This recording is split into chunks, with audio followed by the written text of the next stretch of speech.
कानपुर के खत्री धर्मशाला में कवि सम्मेलन का आयोजन किया गया, जिसमें देश के मशहूर कवियों ने अटल जी स्मृति में कविता सुनाकर श्रोताओं का मन मोह लिया।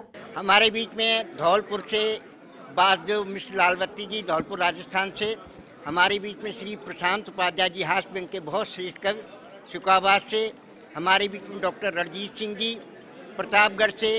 श्रीमती व्याख्या मिश्रा, लखनऊ से सुप्रसिद्ध कवित्री। और वेद प्रकाश मणि, अलीगढ़ से। और प्रियंका शुक्ला, उन्नाव से। डॉक्टर राधा साक्या, कानपुर से।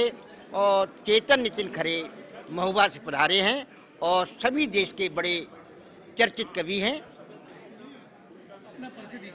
हमारा नाम डॉक्टर राधेश्याम मिश्र है। हम राष्ट्रीय कवि हैं, राष्ट्रपति से सम्मानित हैं और सुप्रसिद्ध गीतकार हैं, अपने मुख्य हैं। हम ही कानपुर के रहने वाले हैं। और हमारी एक संस्था है अनमोल रत्न सेवा संस्थान, जिसमें राज्यपाल से लेकर के मुख्यमंत्री सभी लोग हमारी संस्था के कार्यक्रम में आ चुके हैं। जो कि हम हिंदी पखवाड़ा पर प्रतिवर्ष पंडित दीनदयाल उपाध्याय की जन्म जयंती पर बहुत बड़ा कार्यक्रम करते हैं। इसमें देश के सभी बड़े बड़े कवि आते हैं, हर वर्ष होता है। हाँ, सुने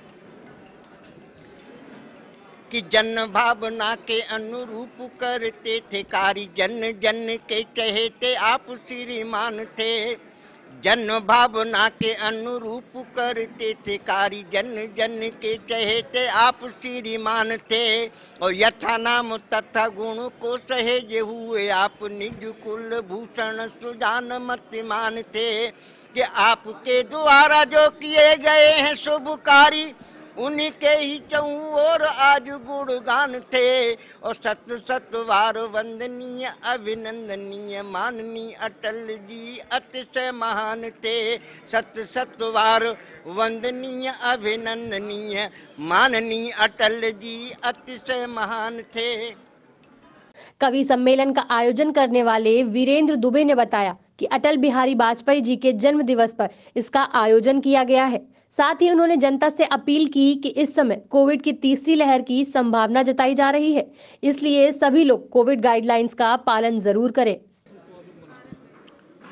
अटल जी का जन्मोत्सव ये आर्य नगर विधानसभा क्षेत्र में खत्री धर्मशाला में आयोजित है। और अटल जी चूँकि देश के जाने माने कवि भी थे, राजनेता भी थे और भारतीय जनता पार्टी के संस्थापक अध्यक्ष हैं, तो आज उनका जन्मोत्सव जहां देश के हर कोने में मनाया जा रहा है। सुबह प्रधानमंत्री जी ने, राष्ट्रपति जी ने, सबने अटल समाधि पे जाकर के जहां श्रद्धांजलि दी है, हम लोग भी उनको याद करते हुए, श्रद्धांजलि देते हुए माननीय अटल जी के याद में कवि सम्मेलन रखा गया है। कहाँ से कवियों को बुलाया है? राधेश्याम जी जरा लिस्ट दीजिएगा।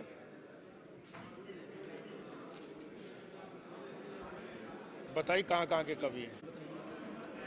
अटल जी जैसा कि जानते हैं कि आज का दिन हम लोग सुशासन दिवस के रूप में पार्टी मनाती है और हमेशा के लिए इसको निश्चित किया गया है कि अटल जी, आप जानते हैं कि 13 दिन की जब उनकी सरकार थी तो एक वोट के द्वारा सरकार गिर गई थी। लेकिन उस समय अटल जी ने या सरकार ने या पार्टी ने कोई भी ये प्रयास नहीं किया था कि किसी एक सांसद को दल बदल कर लें या किसी का समर्थन ले लें। उन्होंने इस्तीफ़ा देना ज़्यादा अच्छा समझा और इस्तीफ़ा दे दिया था। तो हम उनको आज सुशासन दिवस के रूप में उनके जन्म दिवस को मना रहे हैं। और निश्चित रूप से अटल जी के कद का नेता, आप जानते हैं कि जब यूएनओ में भारत सरकार को, जब भारतीय जनता पार्टी की सरकार नहीं थी, एक प्रतिनिधि को जब भेजना था तो अटल जी विरोधी दल के नेता थे और उनको कांग्रेस की सरकार ने यूएनओ में भेजा था भारत का प्रतिनिधित्व करने के लिए। थर्ड वेव की बात कही जा रही है, ऐसे में आपकी तरफ से क्या संदेश है जनता के लिए? अब जनता से मेरा संदेश है कि सभी लोग कोरोना प्रोटोकॉल का पालन करें और